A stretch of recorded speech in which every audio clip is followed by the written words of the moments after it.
For the longest time, we've thought of the moon as a place to explore. You plant a flag, you leave some footprints, and you come home. But what happens after that?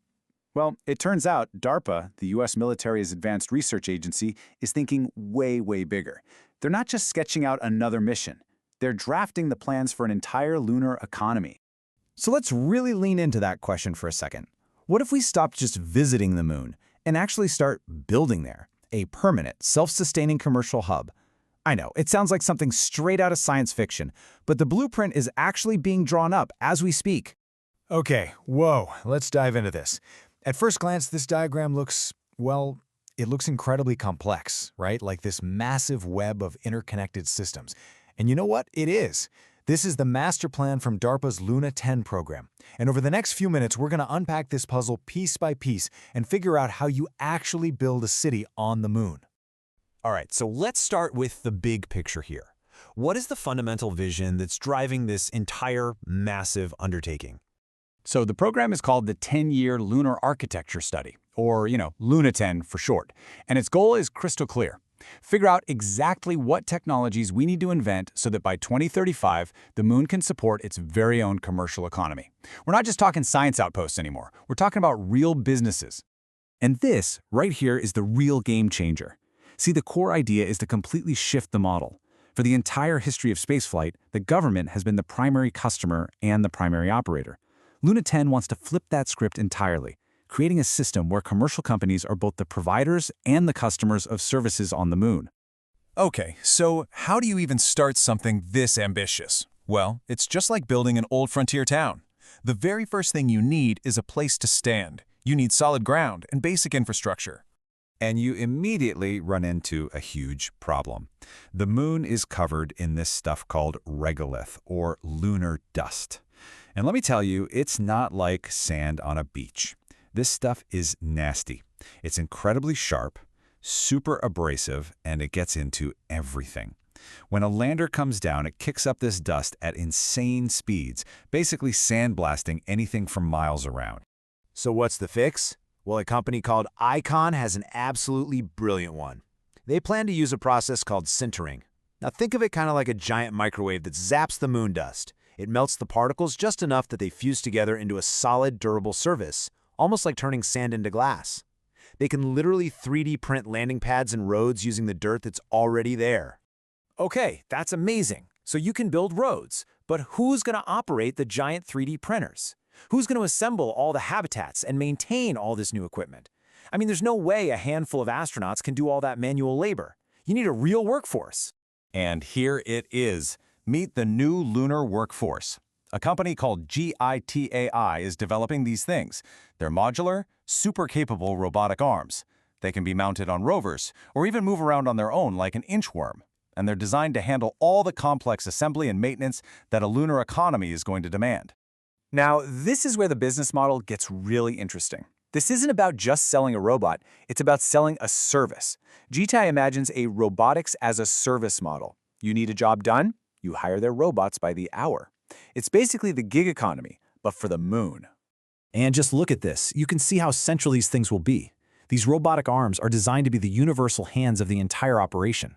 They can connect to equipment from tons of different companies, assembling structures, fixing landers, maintaining power grids, all without a single human ever having to put on a bulky spacesuit. All right, foundation, check. Workforce, check. But none of that runs without juice. So the next critical piece of this puzzle is figuring out how to flip the power switch. The very first power grid is going to be centered around Blue Origin's Blue Moon lander.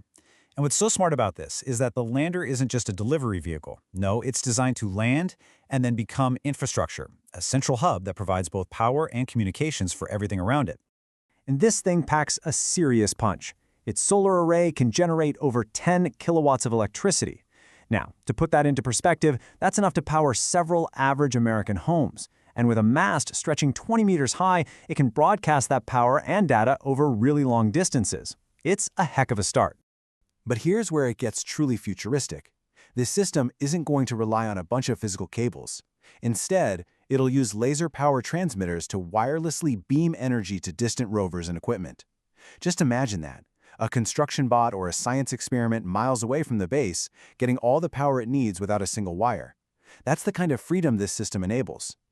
Now we get to the concept that makes this entire plan actually viable. It's called in situ resource utilization, or ISRU.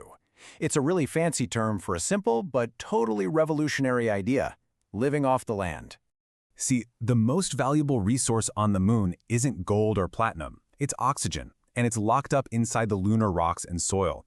A company called Helios is designing a plant that can basically bake the regolith at high temperatures and separate that oxygen out. This is absolutely crucial for breathable air and, maybe even more importantly, for making rocket propellant.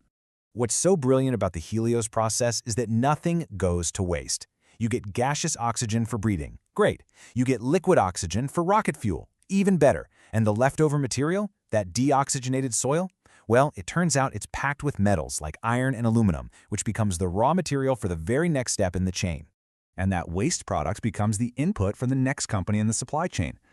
Lunar Industries plans to build a lunar foundry. They'll take that metal-rich soil, refine it, and turn it into ingots, beams, and wires, the basic building blocks you need for more advanced construction. It's a perfect loop. So we've looked at all these individual pieces, right? The construction, the robots, the power, the resource gathering. Now let's zoom back out and see how DARPA plans to weave them all together into a single functioning network. We're back to that crazy diagram from the beginning, but hopefully it's making a lot more sense now. You can actually see the pieces clicking together. There's Icon's landing pads providing a foundation. There's Blue Origin's lander, beaming power to a GITI robot, which is digging up regolith to feed into the Helios plant. The oxygen from Helios goes to fuel other landers, while the leftover metals go to the cislunar foundry. It's a true ecosystem. So, what this all really comes down to is a fundamental shift in how we think about space. The old way was all about these isolated, government-funded missions where you had to pack and bring every single thing with you from Earth. The Luna 10 way is about creating an interconnected, commercially driven network that lives off the land, where different companies are all providing services to each other. And that leaves us with a final, pretty provocative thought. This massively ambitious plan is about more than just our nearest neighbor in space. By solving all these challenges to build a self-sustaining economy on the moon, we could be creating the exact template for how humanity expands across the entire solar system. A blueprint, not just for a lunar base, but for future cities on Mars and whatever comes after that.